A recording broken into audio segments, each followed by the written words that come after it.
I'm Hannah Wallace and welcome to Finextra TV. Today we're in Dubai for the SunTec Confluence 2019, the theme of which is Digital at the Core. With me now is Satish N and Madhur Jain from SunTec. Hello gentlemen, thank you for joining me. Hi. Hi. It's a pleasure to be with you. Yeah. Wonderful. And now Satish, coming to you first. Yeah. What do you mean when you refer to digital to the core? So what's happening, we've been a product company all through the 30 years working on customer-centric positioning. But what we've seen is the digital transformation initiative taken by large corporates. The biggest challenge they have is the monolith legacy, which has been the big constraint for them to kind of bring that level of agility to the frontline on omni-channel layer. Digital core for us is an extension of what we continue to do on the customer-centric space to be able to provide that level of agility, which then sits on top of your legacy application and moving some of the business service and logics into our digital core layer. So essentially we bring a layer in between your legacy and your omni-channel touch point and make sure your transformations are much more holistic and complete as opposed to just trying to do the omni-channel layer. That's digital core for us. All right, and Madhur, coming to you then, why is it necessary and so important? Simply put, it's a question of survival. Yeah, if organizations don't do this, and let me refer to banks as just as an example because that makes it a little simpler. If they don't do it, they don't survive. There are many aspects to this. Of course, one simple aspect is the fact that the demand from customers, the expectations from customers is fundamentally shifting.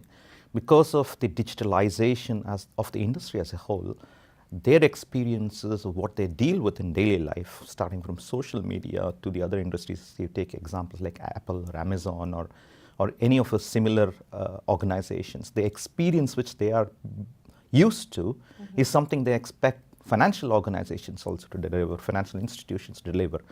And financial institutions are in no way ready to move to that league.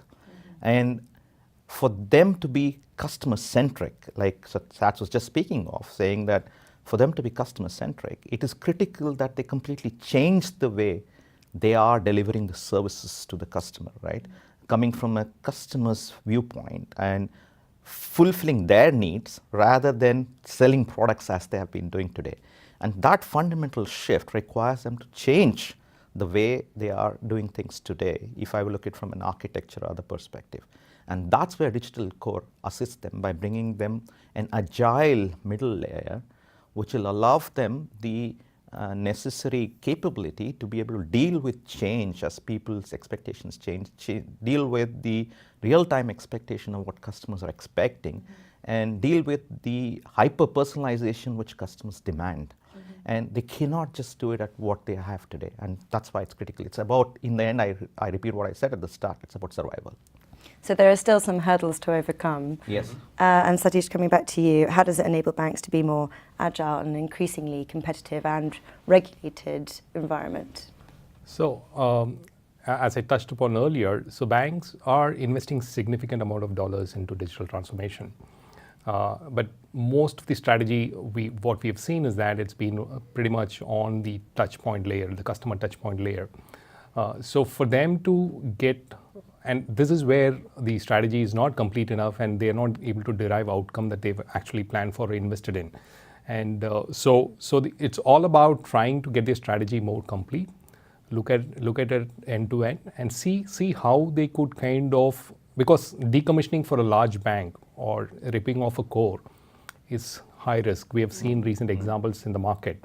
So that's not a choice, but then how can you simplify it, So to introduce a middle layer and then simplifying and hollowing out your legacy and not looking at decommissioning, but then enabling your underlying platform to be able to respond to what the market demands. As Madhur called out, the platformification kind of industry, the FANGs that kind of set the benchmark, banks have no choice but to kind of match to it. What are the best ways to do it without risking the customer's money? That's really interesting, and following on from that quite nicely then, most banks are involved in some sort of digital transformation, but do you think they will reach their goals? And you touched on this already, but what are the barriers? So I think the word digital transformation or the term digital transformation is understood differently by different banks, right? And he spoke about it, Sat spoke about it, saying that most banks are focusing on what we would call the digital experience, the channel space, not necessarily looking through what does it mean in a holistic manner, of having actually looking at it from an end-to-end process to say, how do I actually digitalize myself completely so that I can transform? So there is, in one perspective, there is a contradiction there between the words digital and transform. People are looking at the digital aspect and focusing on the experience part of it rather than actually transforming themselves completely. Okay. For banks to transform themselves completely, there are quite a few barriers which they must overcome. The first point was what Sat spoke about, the fact that they have legacy architectures which are extremely risky to replace or transform. So that's something which they have to work about, and some of them have architectures which are 50 years plus old. And that is an exercise in itself, it's a humongous exercise in itself. But beyond that, there are challenges in the organization structures, in the people mindset, and similar.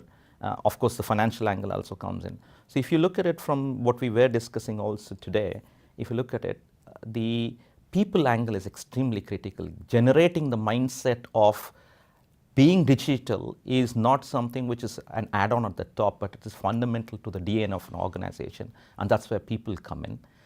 That is fundamentally the shift in thinking has to be driven top-down. And one of the biggest barriers we've seen is essentially this, that they think that digital transformation is just an add-on which can be tacked to the side, rather than something which is fundamental and has to be driven from the DNA of the organization, from the people themselves, right? And that obviously then leads into the fact that they have to shift organizational structures, organizational measurements, organizational behaviors. All of this have to shift and move to a new model compared to what they are today. They can't, in one effect, they can't tack on something to the current structure and models and assume they'll be digitally transformed. And of course, all of this will require money. And with the fact that they have various stakeholders whom they have to satisfy, and quite a few stakeholders looking at the extreme short term. What is my share price today? So what am I making this quarter?